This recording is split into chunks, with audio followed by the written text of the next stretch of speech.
I stood at the altar, hands gripping the edges of the podium, heart pounding like a war drum. The guests were seated, soft music floating through the air. And in just a few moments, Emily would walk down the aisle in white. It was supposed to be the happiest day of my life. But an hour before the ceremony, as I adjusted my tie in the quiet of the dressing room, the door creaked open. Emily stepped in. She looked radiant in her wedding dress, elegant, glowing, everything I'd imagined and more. But something wasn't right. Her eyes didn't match her smile. There was hesitation there, thick and unspoken. "I need to talk to you," she said softly. I turned, still smiling, brushing off the nerves. "About what?" "We're about to get married." She twisted her hands, her fingers fidgeting like she was trying to unknot something tangled too long. "It's about Michael." The name alone turned my blood cold. Michael, her ex. The one who had always lingered like a ghost behind the curtain of our relationship. The one she swore was out of her life.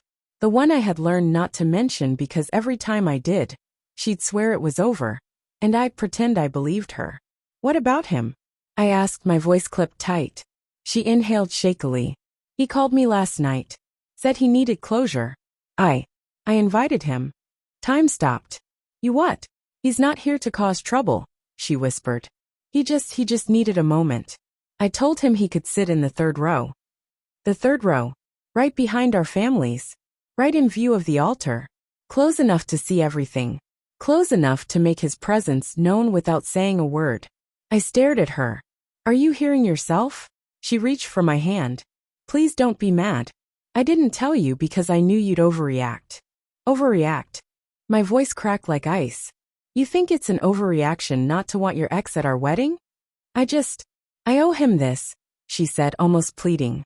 I thought I needed it too for closure. Something in me shattered.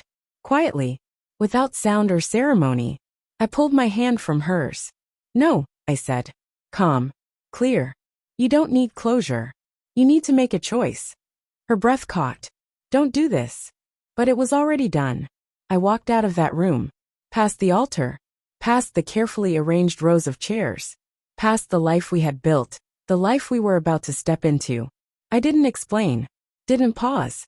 Just vanished one step at a time. Outside, the cool air hit my face like a slap. My chest was tight, my breath uneven. Inside, they probably still thought I was just delayed, fixing a cufflink, collecting my nerves.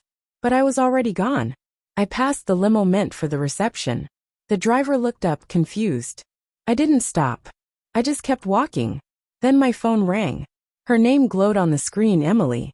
My finger hovered. For a moment I almost answered. Almost. But then I remembered the way she had looked at me. Unsure, hesitant.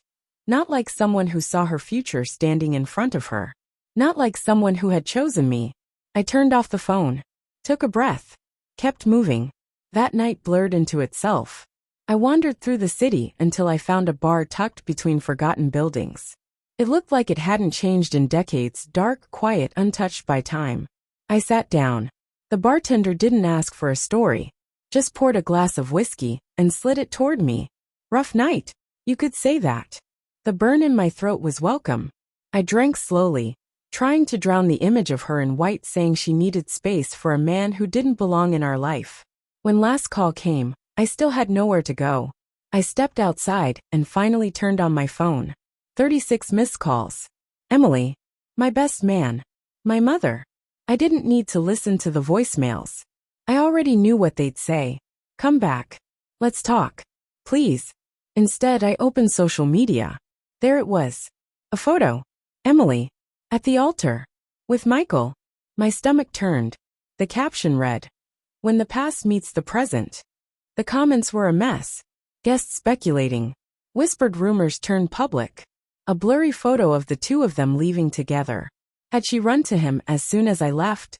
Or had she been waiting for that moment all along? I didn't want the answer. It wouldn't change anything. She had made her choice. So I made mine. I erased every photo. Deleted every message. Blocked her number.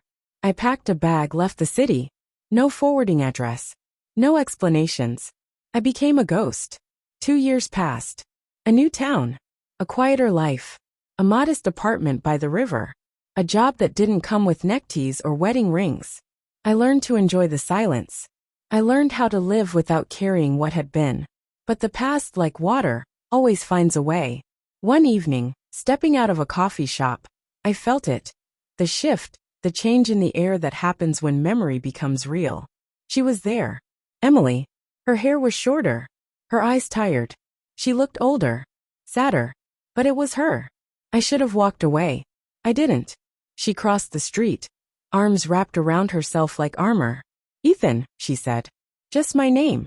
It hit me like a wave. How did you find me? A sad smile tugged at her lips. I never stopped looking. Silence stretched. I need to explain. You don't. I do, she said. After you left, I was a mess. Michael was just there. I thought it would help fill the hole. But it didn't. It only made everything worse. She paused. Swallowed. I thought I needed closure. But I just lost you. I never wanted him. I wanted you. I was just too late to see it. Her voice cracked. And for a moment, she wasn't the bride at the altar or the girl with the ex. Just a human full of regret. I'm sorry, she whispered. For everything. Do you still love me? There was a long silence. Heavy. Final. I did, I said quietly. Once. She nodded, eyes shining with tears. I'm sorry, Ethan. I nodded too. Not because I forgave her. Not because the pain had disappeared. But because I was done carrying it. Goodbye, Ethan, she whispered. And she turned and walked away. This time I didn't stop her. This time, I didn't look back. Because I had already let her go.